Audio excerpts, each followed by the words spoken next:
Esferas da Vida. Apoio Cultural. Porta Joia Lingerie. Sempre com o melhor atendimento e os melhores preços. Pena Showroom. Portas e fechaduras. Luz, câmera e ação. Cine Teatro Matão. Com cultura, a vida tem mais sentido. Tijuca Restaurante Bar. A esquina mais carioca de Araraquara. Em 2 de abril de 1910, nasce Francisco de Paula Cândido Xavier, um médium mineiro considerado um dos maiores divulgadores do espiritismo, o maior, Chico Xavier, como era conhecido. Homem simples, humilde e dedicado ao próximo. Hoje é dia de comemorar os 109 anos do nascimento deste grande homem. Sejam muito bem-vindos ao Esferas da Vida.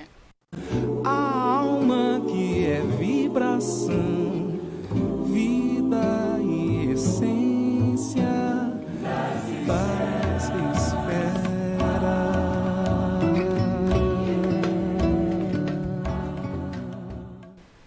Um olhar sobre a doutrina espírita começa agora, ao vivo pela TV Cultura Paulista e pelo Facebook da TV Cultura Paulista.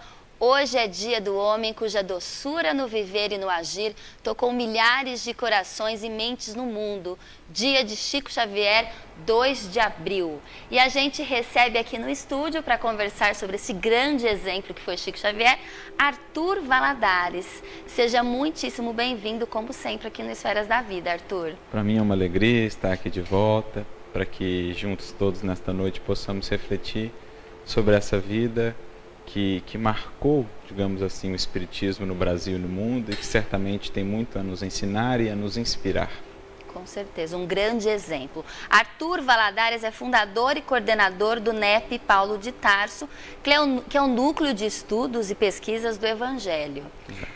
Arthur, é um grande desafio para nós estarmos aqui hoje, no dia do aniversário do Chico Xavier, e falarmos da sua experiência, da sua vida, das suas obras. É um grande exemplo, foi para a humanidade, é um privilégio, né, tê-lo aqui no Brasil, para nós brasileiros é um privilégio. Então, aceito o desafio de conversar. Eu falei que bom que é o Arthur aqui hoje para falar do Chico Xavier, que é um grande estudioso da doutrina espírita. E a gente podia começar pela vida do Chico. Para quem não conhece, para os nossos telespectadores entenderem desde o começo como que foi a vida do Chico Xavier. Eu acho que assim, falar da vida como um todo é até difícil, né? Acho que a vida, sobretudo de um ser humano como o do Chico, ela mal cabe num livro, né? Mas a gente pode destacar alguns pontos. Eu acho que para começar, partindo do princípio, eu acho que seria interessante a gente pensar nesse coração, nesse trabalhador que vai sendo moldado ao longo de toda a vida, que vai sendo preparado, né? Então, se a gente olhar para a vida dele desde a infância, a gente vai vendo experiências difíceis, provações, que no primeiro olhar parecem-nos até uma contradição diante do trabalho que ele viria fazer, da tarefa de que estava incumbido, mas no fundo, com a perspectiva espírita, sobretudo do Evangelho também, nós vamos vendo que aquelas experiências todas que marcaram a sua infância, a juventude, os desafios, a falta de recursos, enfim, tudo aquilo foi como que um cadinho, né, preparador, depurador, a fim de que aquele coração estivesse realmente se fortalecendo, conectado com a tarefa que vinha realizar. Então era uma preparação também para que ele estivesse focado assim na tarefa que ele incumbia, e para que estivesse também já, quando o trabalho crescesse, quando a missão, digamos assim, se desenvolvesse, ele estivesse fortalecido para as dificuldades que cresceriam, né? Porque no âmbito do trabalho com Jesus, sobretudo o trabalho com o Evangelho, não haveríamos nós de esperar facilidades. Se o Mestre mesmo teve a sua cruz, ele que não precisava da cruz, a fez por amor, que dirá nós, os que ainda temos muito a nos lapidar, a nos melhorar.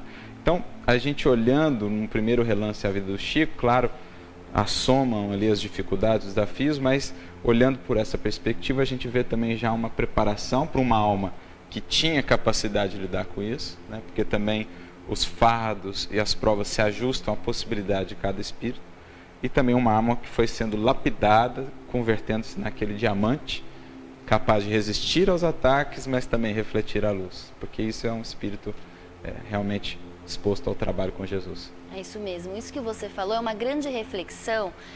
Quando a gente pensa, olha, talvez, porque eu escuto muitas pessoas às vezes falarem, olha, a gente está num processo um pouquinho melhor, porque a gente não sofre tanto, os sofrimentos não são tão grandes. Aí penso eu, se Chico Xavier sofreu tudo o que ele sofreu, e essa alma que a gente conhece, que exemplificou, né, um apóstolo de Jesus, o Chico Xavier, a gente pode falar assim, como que a gente pode falar que a gente está um pouquinho melhor, né, Arthur? Talvez seja a misericórdia divina mesmo, né?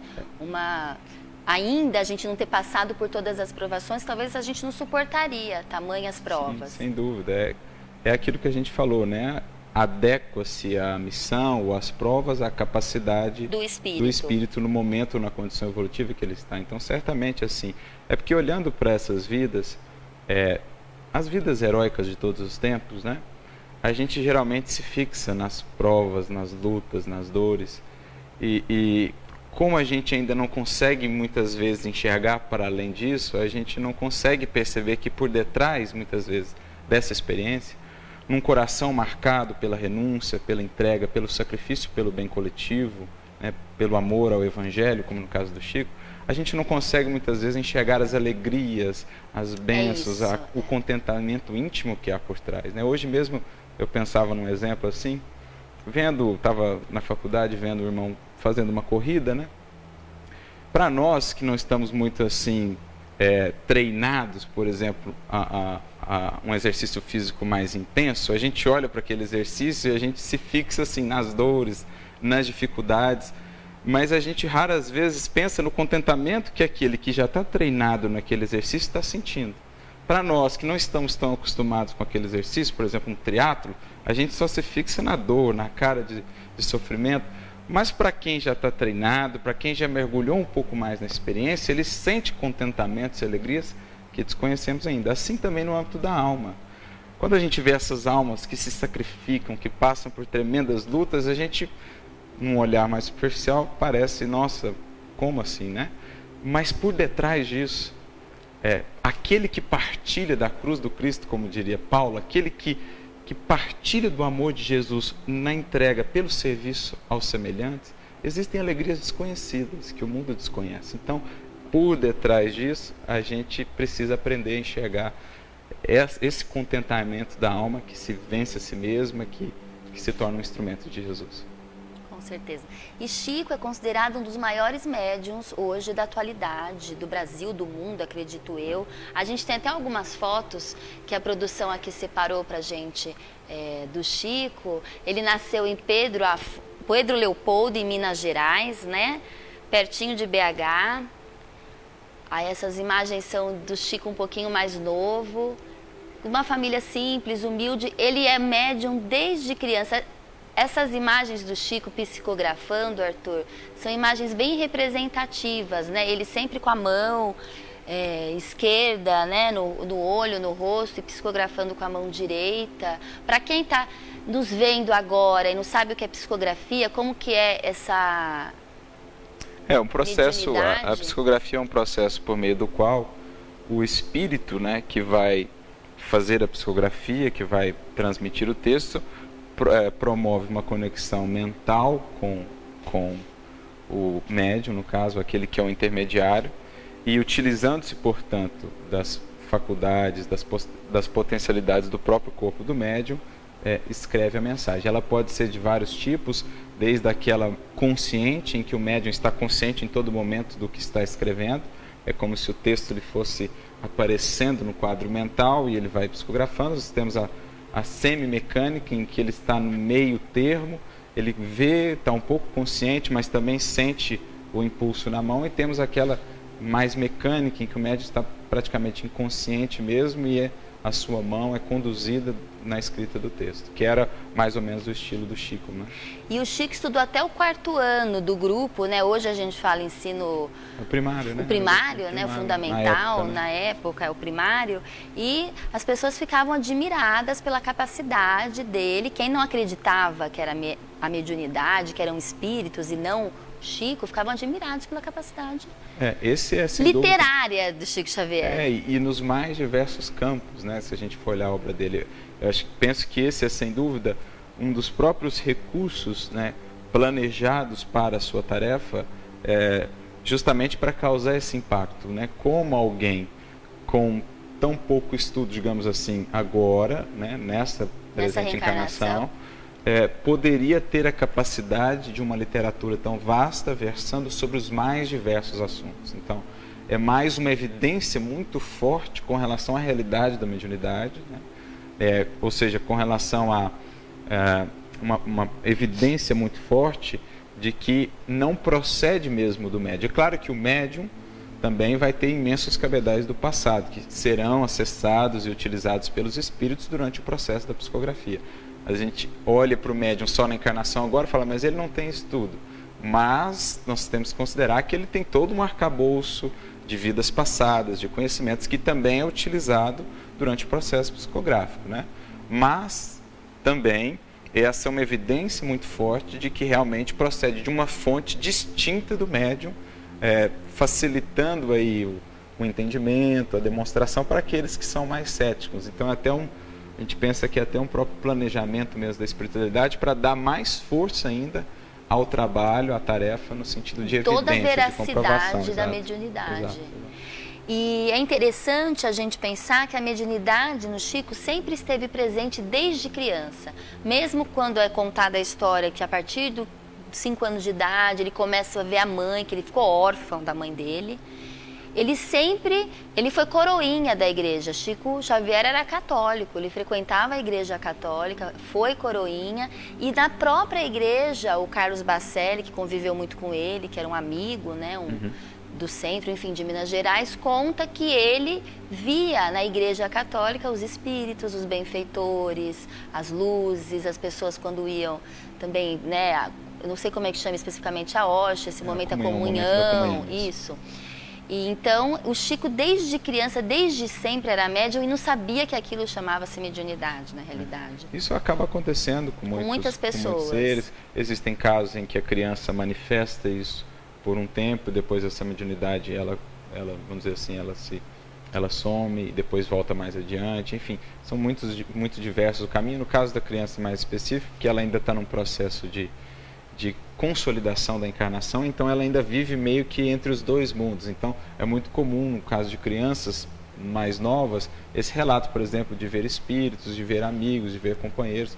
Muitas vezes isso desaparece à medida que a criança vai crescendo, mas no caso do Chico, né, com uma tarefa como essa também, desde a mais tenra infância ele já manifestava a faculdade, não entendia ainda o processo, o que foi uma fonte também de muitos sofrimentos para ele, de chacota também, porque as pessoas o julgavam meio fora, né, chamavam da de sua louco. razão, exato.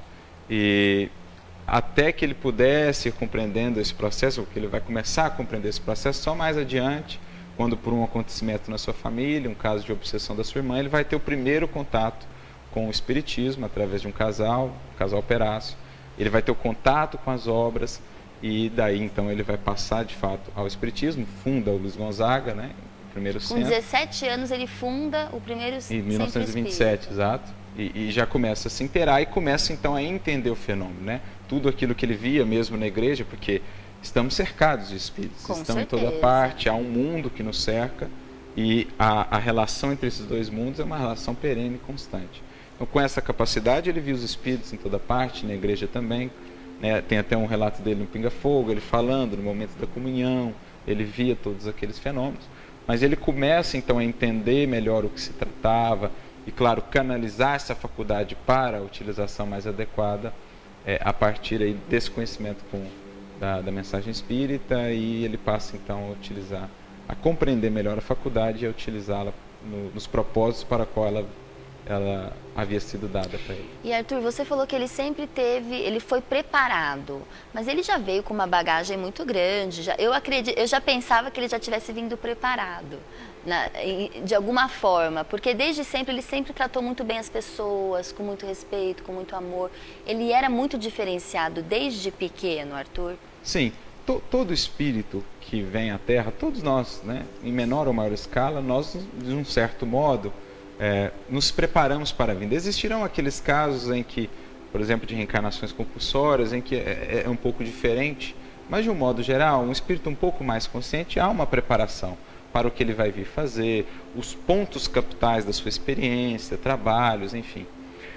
E no caso de Chico não é diferente. Um espírito com uma missão dessa envergadura passou certamente por um longo preparo no mundo espiritual, já trazia um cabedal de conquistas também do passado muito grande, muito extenso, mas é também um espírito como nós outros em evolução e portanto falível, passível de cair e necessitando de contínua preparação, né? A gente, quando olha a vida dele, a gente vai vendo também ele amadurecendo enquanto médium, com as dicas muitas vezes um pouco mais enérgicas do Emmanuel.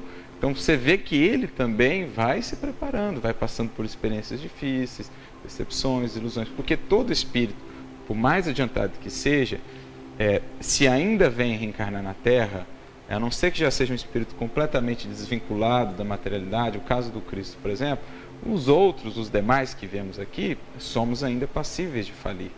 Então precisamos dessas orientações, do preparo, para nos mantermos dentro da programação. Então, no caso do Chico não é diferente. Ele vinha sim com o cabedal, mas precisava passar por essas outras experiências, estando aqui na matéria, porque muda muita coisa quando a gente encarna, para se consolidar ainda mais para a tarefa que haveria de realizar mais adiante.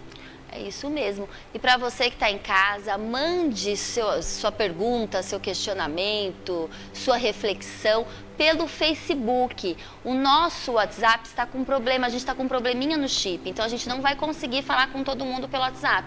Então entre aí no Facebook da TV Cultura Paulista, o programa está sendo passado ao vivo pelo Facebook.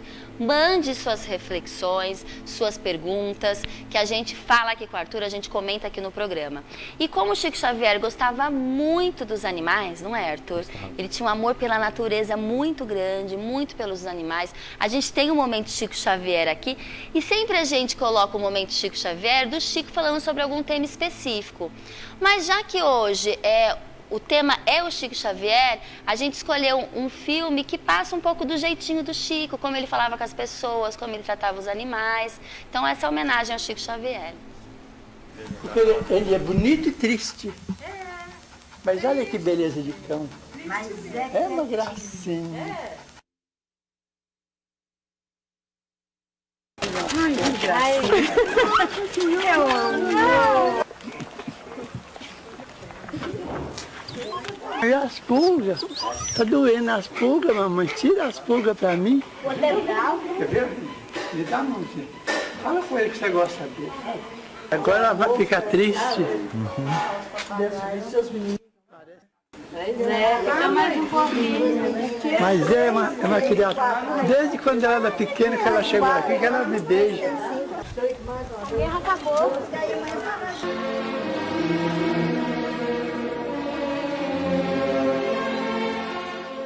Oi, candidato.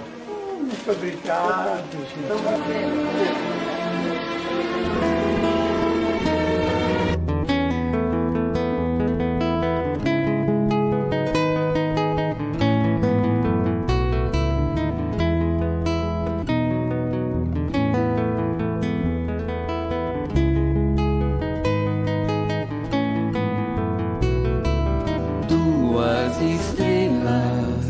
Da pobreza em 2 paletós e um burel, da bondade a beleza, a terra espelha o céu. O pequeno de Assis estremece o Vaticano, toma a cruz, renega-se o zenite franciscano. 8 séculos de história, cristianismo é caridade. Lápis, pedra preciosa, é o Chico da mediunidade. São dois vasos escolhidos na estrada da humildade, são dois servos a serviço da luz. São dois pobres, são dois ricos.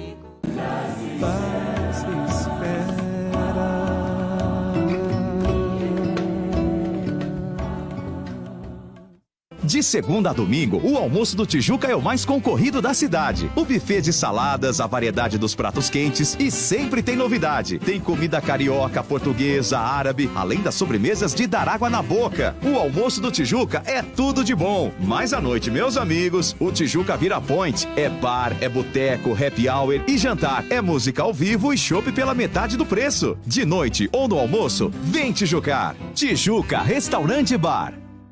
De olho na visão. Doutora Viviane Colombari, a Alice de São Carlos quer saber o que é o glaucoma e se tem cura. Oi Alice, o glaucoma é uma doença crônica que afeta o nervo óptico, é uma estrutura que fica lá no fundo do olho, que liga o nosso olho ao cérebro. Essa doença ela é causada pela pressão intraocular, pressão alta dentro do olho. Infelizmente, até hoje não há cura para o glaucoma, mas temos tratamento quando o diagnóstico é feito precocemente. De olho na visão. Apoio Cultural HUA, Hospital Oftalmológico de Araraquara. Pena Showroom, o melhor e mais completo showroom de Araraquara e região. Linha completa de portas e janelas em aço, madeira e alumínio. Fechaduras, travas de segurança, puxadores, alças e o mais moderno piso de madeira laminado. Duraflor. A Pena Showroom tem atendimento impecável, entrega rápida e pagamento facilitado nos cartões. Solicite já seu orçamento. Pena Showroom, Rua Castro Alves, 3410, próxima Avenida 36, no Santana. Fone 3336-5577.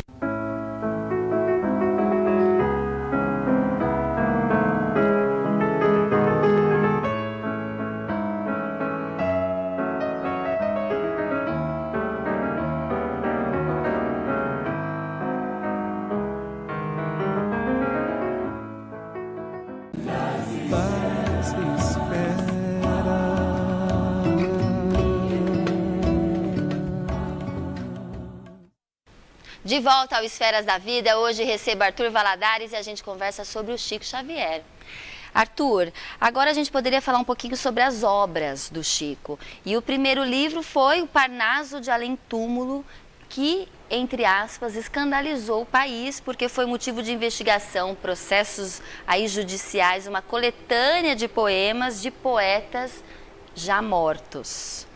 Eu acho que é muito interessante a gente pensar, né, numa obra tão vasta, com mais de 400 livros, né, como hoje está chegando, acho que a casa dos 500 por causa de textos, espaços que estão sendo transformados em outros livros. O porquê de começar com essa obra, o Parnaso de Além Túmulo, com poesia, com poetas. E assim, consigo pensar em dois motivos principais. O primeiro, justamente por causa desse choque, né? Imaginemos, estamos falando de um garoto que, bem jovem à época, tinha cursado até o primário, e de repente consegue, ou traz à lume uma obra que traz dezenas de poetas, cada um com o seu estilo preservado, com o seu estilo característico, porque você, né, trazer um estilo de um poeta, manter a fidelidade daquele estilo de poeta, ainda mais tantos poetas, ou seja, não era aquela fonte, não era aquele ser de onde vinham aquelas mensagens. Era impossível conceber alguém com apenas o curso primário conseguir, vamos pensar, copiar tantos estilos de tantos poetas com essa idade e com esse cabedal. Alguma coisa tinha por trás disso. Então, por isso o impacto, né? Vindo daquele indivíduo, alguém simples, lá do interior de Minas Gerais, tamanha capacidade, tamanha riqueza literária condensada ali naquela obra. Então, a primeira finalidade... A gente tem até a imagem da capa do livro do Parnaso, produção. Eu acho que não está ok ainda a imagem. Foi da primeira edição mesmo. Olha lá. Essa primeira. Parnaso de Além Túmulo. Que foi sendo modificada ao longo das edições. Sim. Alguns poemas foram tirados, outros colocados, foi ampliada, enfim.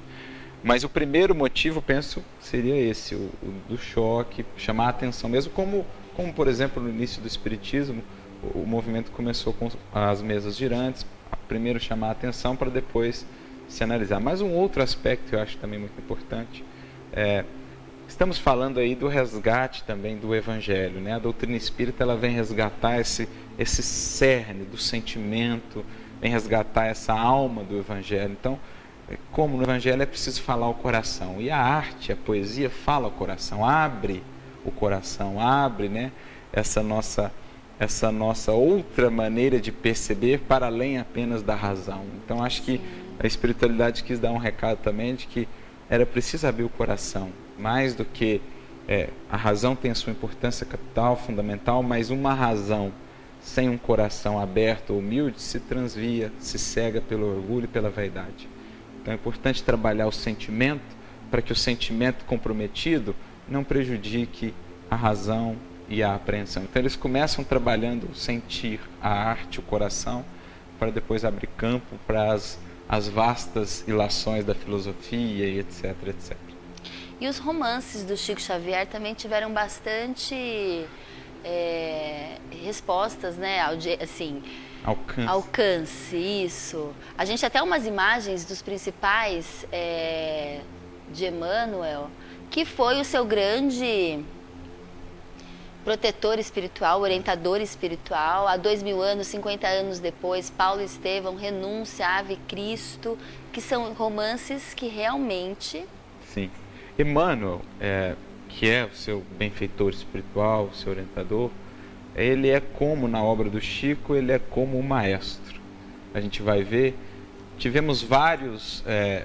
a obra psicográfica do Chico teve várias facetas, né? Teve vários autores, várias frentes de trabalho. E quem conjugava tudo isso, quem orientava tudo isso, era o benfeitor Emmanuel, sendo ele também um dos principais contribuidores, um dos que mais escreveu, no caso dele, mais na linha do Evangelho, do resgate da mensagem do Cristo. Os seus próprios romances, muito mais do que emocionar, encantar, são obras profundamente instrutivas, profundamente transformadoras, né? Paulo Estevão talvez entre aí no rol das mais belas obras da humanidade, poderíamos dizer até, né? Embora ainda muito desconhecida de um modo geral, mas além de muito marcantes no sentido do sentimento, transformadoras, também profundamente esclarecedoras, instrutoras. Eu te vi numa entrevista que você falou que foi Paulo Estevão que te acordou para a vida espiritual aqui nessa reencarnação, Arthur. É uma obra realmente que trabalha muitas coisas dentro de nós, porque ela nos projeta naqueles tempos primeiros do cristianismo, né? Então você lembrar daqueles exemplos, daquelas vidas de Paulo, de Estevão, de Abigail, realmente marca, né? Então é uma obra, os romances de modo geral, Ave Cristo e tantos outros, são muito, muito transformadores. Então Emmanuel, dentro desse concerto, sendo o maestro também aquele que toca, né? Ele foca-se mais na parte do Evangelho e também na parte filosófica, mas existirão aí outros autores também que vão focar ou trabalhar outras frentes. Humberto de Campos. Humberto de Campos é o contador de histórias, né? O literato por excelência, havia desencarnado há pouco tempo, logo começa a psicografar através do Chico, primeiro assinando como Humberto de Campos, algo que geraria aí um processo. Depois ele mudaria o nome para Irmão X, para evitar maiores problemas. A família ficou... houve ali um certo imbróglio, depois as coisas se resolveram e ele passou a assinar Irmão X. Mas Emmanuel convida esse literato, esse jornalista, para trabalhar dentro da obra do Chico essa parte dos contos, da história, né? Então ele vai escrever Brasil, Coração do Mundo, Pátria do Evangelho, vai escrever Boa Nova, que é uma obra sensacional, contando, né, os bastidores do Evangelho, aquilo que a gente não vê nos textos canônicos, o que está por detrás, a intimidade da casa de Simão Pedro, enfim, tudo aquilo que é belíssimo. Ele, com a sua fineza no escrever, na escrita, consegue trazer de maneira bela, inspiradora e muito instrutiva. Então, ele vai ter dentro desse concerto a tarefa do contador de histórias, que trabalha ao mesmo tempo o sentimento, que nos projeta naqueles tempos e também nos instrui, nos inspira. Então ele é esse papel, e também do jornalista, né, de contar a história no sentido assim, de narrar, né? E temos o André Luiz, que foi bem, né? Hoje a gente tem até o filme Nosso Lar, a gente tem aí o livro, a gente também colocou na produção a capa de uma das edições do Nosso Lar, porque é um dos livros mais conhecidos hoje no Brasil, hoje, né? Como que é a vida no mundo espiritual. A gente falou até semana passada aqui no Esferas da Vida, sobre quando a gente desencarna, o que a gente vai receber lá, né? Encontrar. O André Luiz, ele vai ter esse papel, ele vai, até pelo cabedal de experiência que ele já trazia, médico, com muito conhecimento científico também, né? Ele vai ter esse papel de abrir para nós aí as cortinas desse mundo espiritual, da vida espiritual, trabalhando também aspectos científicos, filosóficos, sobre o corpo humano, o perispírito, o funcionamento, né? Digamos assim, do mundo espiritual, de um modo geral. Então ele vai ter esse grande papel também de um revelador, no sentido de abrir novos horizontes ao nosso entendimento, desdobrando um pouco esse nosso olhar, ou ampliando um pouco o nosso olhar, a partir, claro, das obras basilares da doutrina espírita, ampliando um pouco esse nosso olhar para a vida no mundo espiritual, o que acontece, os processos, enfim. Então ele também vai ter esse papel muito importante, com a habilidade também que ele tem de escrever, né? Ele tem uma literatura, uma escrita muito fluida, muito simples, sem perder a profundidade. Os livros de André Luiz têm essa característica, você se envolve nas obras, e ao mesmo tempo que ele está falando da vida das pessoas, né, um certo tom romanceado, ele também vai inserindo lições a todo momento, pontuadas ao longo da obra, então profundamente instrutivas e também inspiradoras. Então ele também teve um papel muito importante. Sim. Arthur, um dos trabalhos que o Chico teve, que teve bastante repercussão, foi quando ele foi para Uberaba, lugar onde levou conforto para as mães, para as famílias que perderam seus entes queridos, principalmente mães que perderam seus filhos. Foi um trabalho muito forte que o Chico prestou para a humanidade toda, né? Esse trabalho ele vinha realizando ele ao longo de sua vida, e ele se acentua, sobretudo, talvez em Uberaba, a partir da mudança, né, em 59, e foram milhares e milhares de cartas de consolo, de esclarecimento, de filas enormes das pessoas querendo conhecer o Chico, sentir o Chico, e ele sempre com a maior boa vontade, paciência, humildade, recebia todos beijando na mão. É o legítimo servidor do mestre, aquele que se coloca realmente a serviço, né? Que entende que aquela faculdade era uma faculdade que lhe foi dada para ser colocada a serviço da coletividade, né?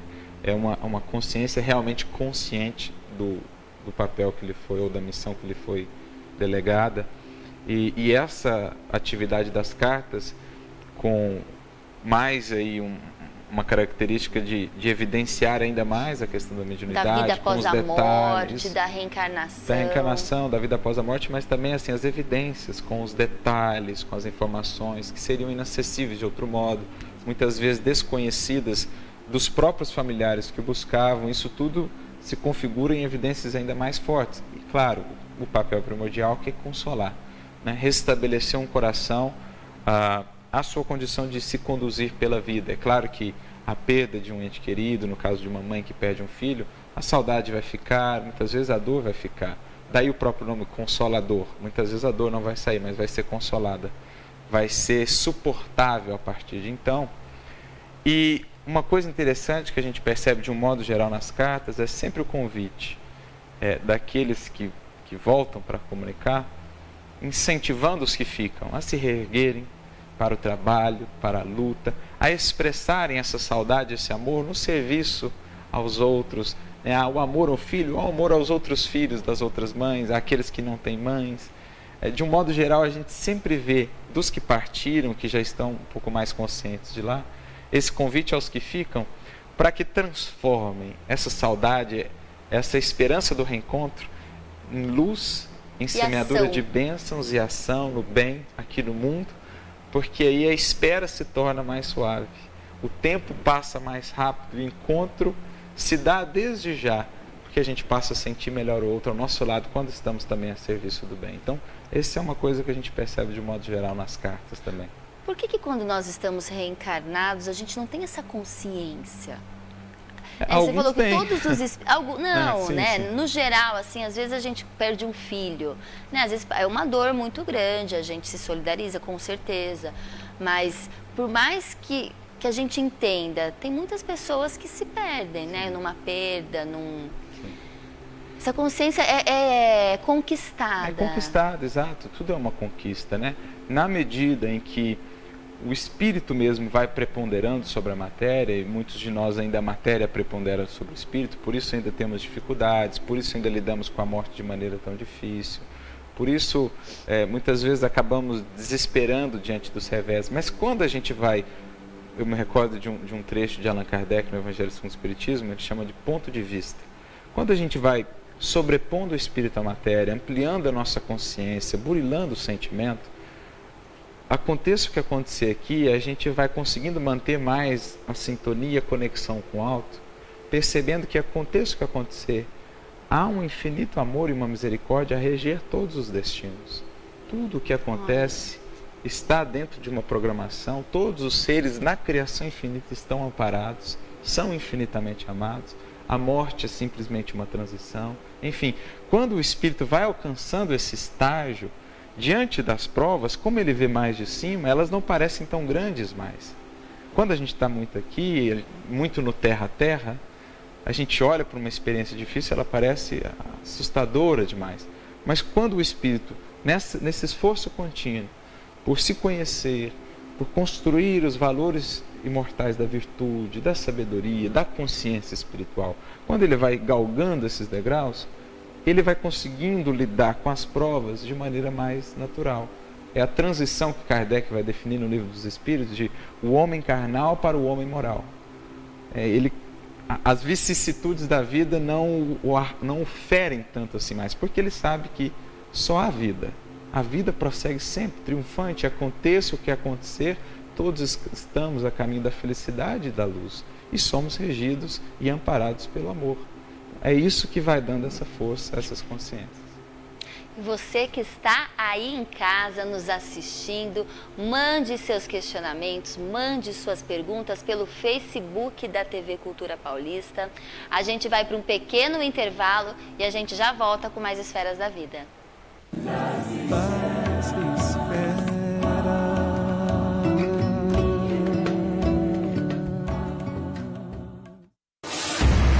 Prepare-se.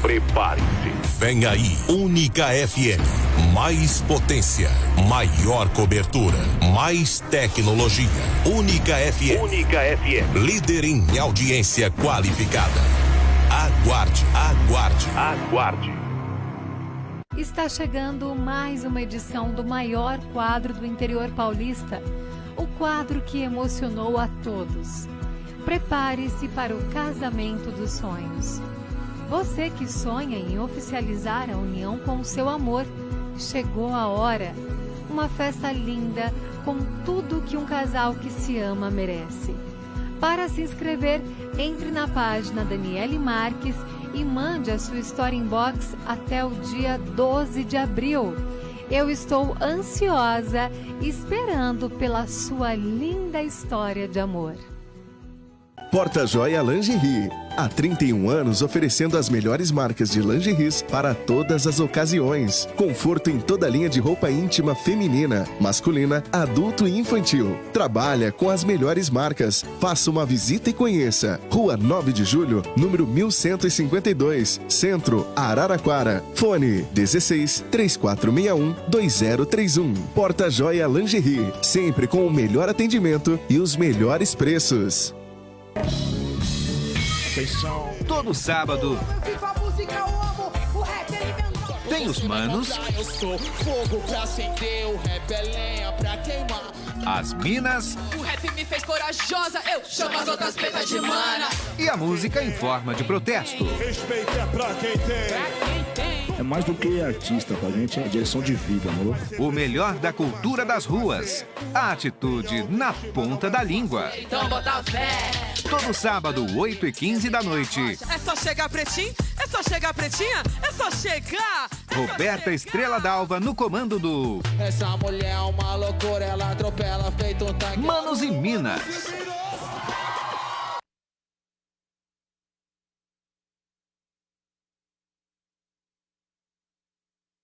Volta ao Esferas da Vida e a gente conversa hoje sobre Chico Xavier, aqui com Arthur Valadares.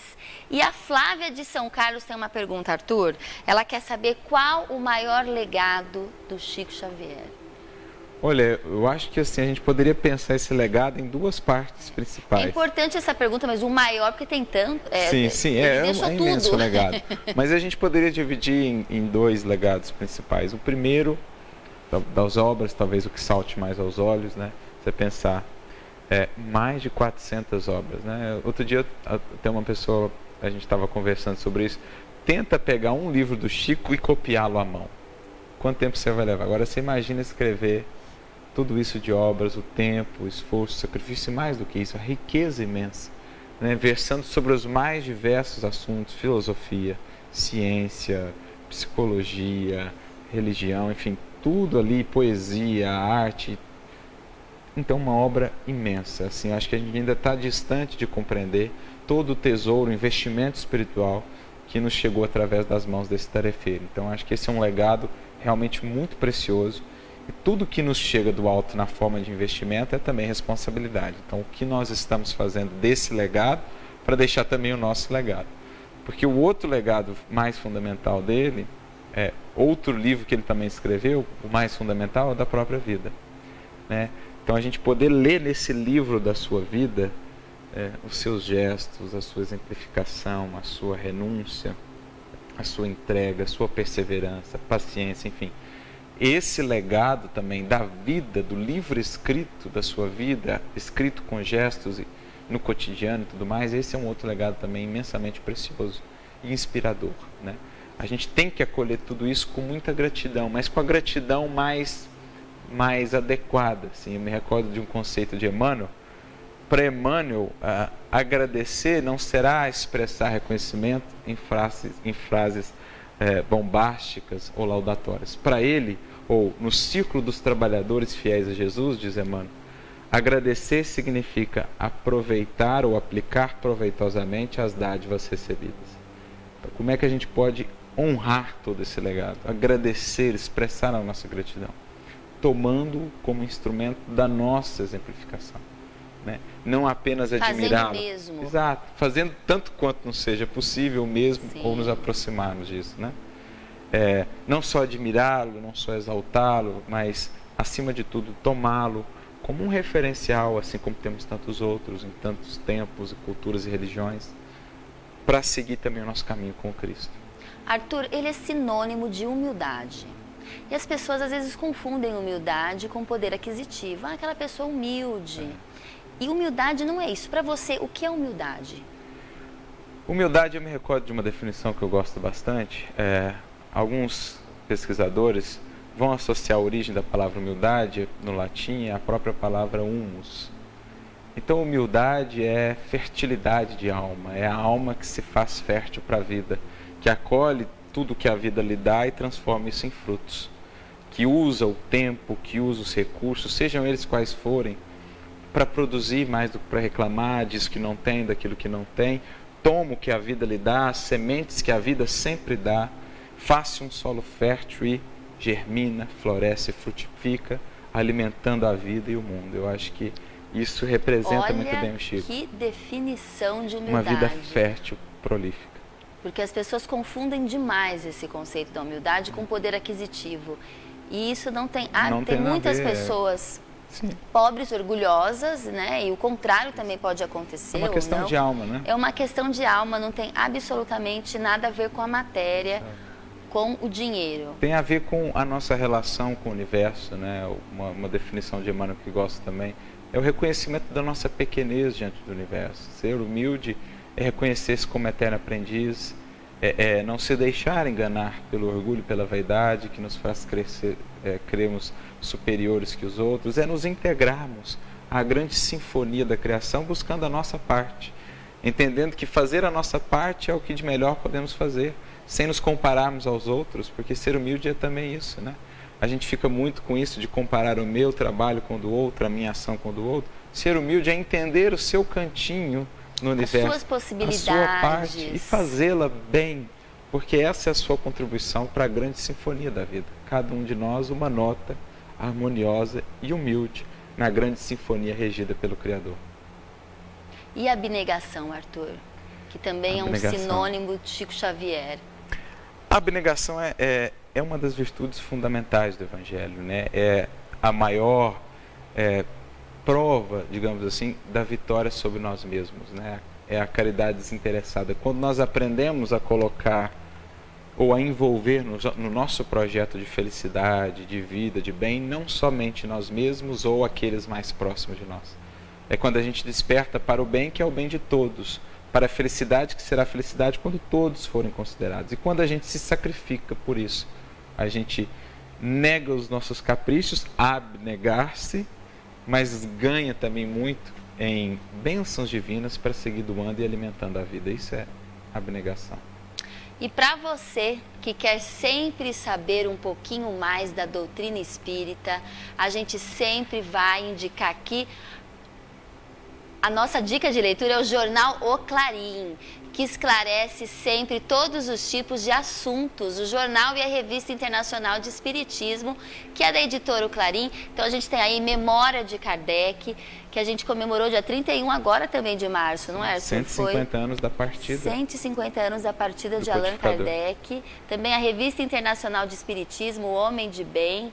Então ligue sempre no 3382-1066, www.oclarim.com.br, o WhatsApp é 16992706575. Eu tenho certeza que vocês vão gostar muito da Revista Internacional e também do jornal O Clarim. Arthur, Chico morreu aos 92 anos. E a gente tem uma informação de que ele falou que queria morrer num dia muito feliz no Brasil. E ele morreu no dia que o Brasil ganhou a Copa do Mundo. Isso é curioso, né? É curioso. Será que ele escolheu ou ele pediu? Não sei, nunca chequei a procedência da informação particularmente. Mas não deixa de ser interessante, porque é bem o sinal desse humilde servidor, né? Daquele que sai de fininho. Vai, faz o trabalho, semeia e sai de fininho, com a consciência de que uns plantam, outros regam, mas é Deus quem faz crescer, como dizia o apóstolo Paulo. Então, tendo findado aí o seu trabalho, a sua tarefa no mundo, aguardou esse momento em que o Brasil, de um modo geral, estivesse alegre, feliz e sai de cena, como ele mesmo dizia de maneira muito humilde, né? Morre um capim, nasce outro. Mas é aquela humildade da alma que... Como que pode ser tão...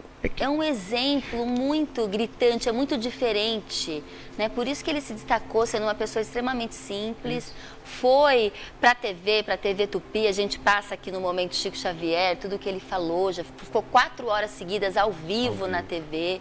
Foi um grande sucesso, né? Saulo Gomes, que a gente já entrevistou, ele já esteve aqui no Esferas da Vida. A gente já conversou com o grande repórter, né, jornalístico, investigativo Saulo Gomes. E na realidade o Chico era uma pessoa extremamente simples, as pessoas se impressionavam com tamanha simplicidade. É porque o nosso mundo, ele cria tantas necessidades fictícias que a simplicidade nos impressiona e raros conseguem ver a riqueza da simplicidade, né? No Livro dos Espíritos mesmo há uma questão, a 926, em que os Espíritos mesmo falam, Kardec pergunta, mas a necessidade, ou melhor, a sociedade multiplicando as necessidades não cria também muitas aflições? E eles, sim, né? As vossas aflições estão na razão direta das necessidades fictícias que criam. Então a gente cria tanta necessidade fictícia para ser feliz, para estar bem, para estar em paz, que quando a gente vê uma vida dessa, que encontrou a riqueza da simplicidade, como Jesus, ao longo de toda a sua vida demonstrou, como um Francisco de Assis quis nos demonstrar, a gente se impressiona, a gente se choca. Mas é aquela alma que encontrou tamanha alegria no servir, não no que tem, mas no que dá, né, no que é, acima de tudo, que encontrou tamanha alegria na consciência tranquila, muito mais do que no reconhecimento, nos aplausos, que precisa de absolutamente muito pouco para viver, para ser feliz, apesar das lutas, conseguia manter sempre aquele sorriso que é o sorriso do verdadeiro, sincero coração entregue a Quantas Jesus. pessoas ele aconselhou, ele acolheu com poder aquisitivo altíssimo, grandes artistas que buscavam Chico Xavier, e as pessoas falavam que se sentiam muito bem perto do Chico. Sim, porque um espírito como extremamente esse... iluminado, extremamente... Ele irradia, né? Assim, tudo aqui é vibração, transmissão de pensamento, irradiação. Um espírito que se eleva na sintonia, na construção de si mesmo, né? Sentimentos elevados, pensamentos elevados, ele irradia essa aura que será tão maior quanto mais tiver conseguido construir internamente esse estado de paz interior. Ele irradia isso e naturalmente ele toca as pessoas ao seu redor. Mas nós não vemos com os olhos essas irradiações, mas todos que se aproximavam sentiam. Imaginamos, se ele é assim, imaginemos o Cristo, o Mestre que com seu Espírito envolve toda a terra. Basta que cada um de nós queiramos sintonizar com seu amor para sentir a sua presença. É isso mesmo. Arthur, como que você percebe, qual a sua opinião sobre as pessoas que especulam a vida do Chico Xavier, vidas passadas? Eu acho que, assim, esse assunto, diante da grandeza desse legado, ele se torna uma coisa bem pequena, com todo respeito aos que pensam diferente, aos que buscarão esse tipo de estudo, às vezes até com seriedade, mas eu penso que às vezes a gente coloca a gente sobrepõe as importâncias, a gente inverte as importâncias e deixamos de ver o imenso legado dessa vida a ser tomada como inspiração para a nossa vida. E nos perdemos muitas vezes em especulações que geram disputas. Porque existe tanta especulação no Espiritismo, não só com Chico Xavier, mas com Allan Kardec, com outros nomes do Espiritismo. Quem foi Chico? Quem foi Allan Kardec? Quem foi... Qual a necessidade? Se nem a gente pode saber quem a gente foi, a nossa vida passada, se a gente não... Porque não nos faz bem, por que a gente precisa saber? Né? Por que essa necessidade, por exemplo, do espírita de saber da reencarnação passada? Num caso de estudo, por exemplo, Emmanuel desvelando as suas vidas para a gente ver o processo, o amadurecimento, como o ser vai progredindo. Nesse sentido é um estudo interessante. Mas não é especulação. A busca, exato, não é uma especulação. A busca, muitas vezes movida por curiosidade, por interesses menos dignos, é ainda, digamos assim, a nossa fuga aos verdadeiros compromissos que a gente tem de assumir, né? Geralmente a gente busca esses outros recursos para que a gente ainda não... ou porque a gente ainda não se dispõe efetivamente a fazer a transformação que nos é devida, etc.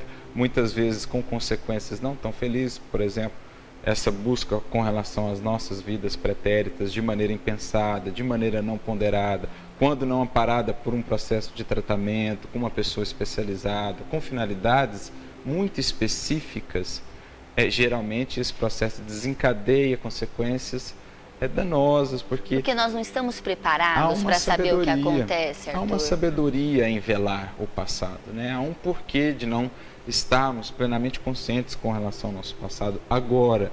No futuro, quando espíritos mais elevados, mais conscientes, lidaremos com isso muito mais naturalmente. Mas na condição em que estamos, não é essa a finalidade maior. O nosso foco é o aqui, o agora, os recursos que temos. Já sabemos do nosso passado na forma das nossas tendências. E é o que precisa saber, Kardec vai dizer. O que precisamos? As tendências e a consciência, que é a orientadora da construção do futuro. Né? Isso com relação ao nosso passado. Que dirá de terceiros, muitas vezes buscado de maneira especulativa e que acaba, digamos assim, se desviando em disputas, em troca de farpas, com quem pensa diferente. Respeitamos os que buscam isso, mas acreditamos que o principal a valorizar aqui, o legado maior, seja o da vida que nos inspira para nós. Nem tanto a adoração improfícua, mas a inspiração que nos inspire a fazer também a nossa parte. Chico Xavier falava que a salvação é a caridade. No fundo, incorporando bem... E ele fazia bastante trabalho assistencial, mesmo sabendo que não iria resolver a fome do mundo, a guerra do mundo, enfim, ele fazia a parte dele. Como que você enxerga isso? É simples isso, assim, nós não podemos resolver a fome do mundo, mas nós podemos resolver a fome daquele irmão. Então, se cada um de nós assim pensasse, para com 1, 2, 3, 5 pessoas, imagina quão diferente não seria o contexto global. Se cada um se conscientizasse do pouco ou muito que pode fazer pelos que estão ao seu redor. Então ele juntava ao trabalho da caridade moral, que é a exemplificação, as obras que trazia, também a caridade, a beneficência mais material, ajudando ao corpo e ajudando ao espírito, ajudando um irmão seu a se reerguer para a jornada em direção à luz. Para a gente resumir, para você, quem foi Chico Xavier? Uma palavra, um exemplo, uma pequena história. Eu me recordo da parábola. Eu me recordo toca. Da parábola de Jesus, quando Jesus diz assim: o reino de Deus é semelhante a um grão de mostarda. Ele, como ele mesmo dizia, era um cisco, um grão de mostarda. Mas o que pode se tornar um grão de mostarda quando semeado com amor e no bem? Então acho que ele é o maior exemplo do quão pode um grão fazer pelo bem e pelo amor. Uma luz no mundo. Sem dúvida. Arthur, gostaria de agradecer a sua presença aqui no programa, aqui no Esferas da Vida. Eu agradeço a vocês aí de casa que nos acompanharam aqui do programa. Muitíssimo obrigada. Gostaria de mandar um recado. O Otacílio falou com a gente aqui no Facebook, Otacílio Rangel. Estamos ansiosíssimos para recebê-lo aqui no dia 16 do mês de abril deste mês. E a semana que vem a gente também conversará com o Tato Save. A gente fica por aqui. Até terça-feira que vem. Muitíssimo obrigada. Um beijo e boa noite para vocês. Mas só encontro os vermes funcionários no seu trabalho infame, horrendo e rudo de consumir as podridões de Esferas da Vida. Apoio cultural. Porta Joia Lingerie. Sempre com o melhor atendimento e os melhores preços. Pena Showroom. Portas e fechaduras. Luz, câmera e ação. Cine Teatro Matão. Com cultura, a vida tem mais sentido. Tijuca Restaurante Bar. A esquina mais carioca de Araraquara.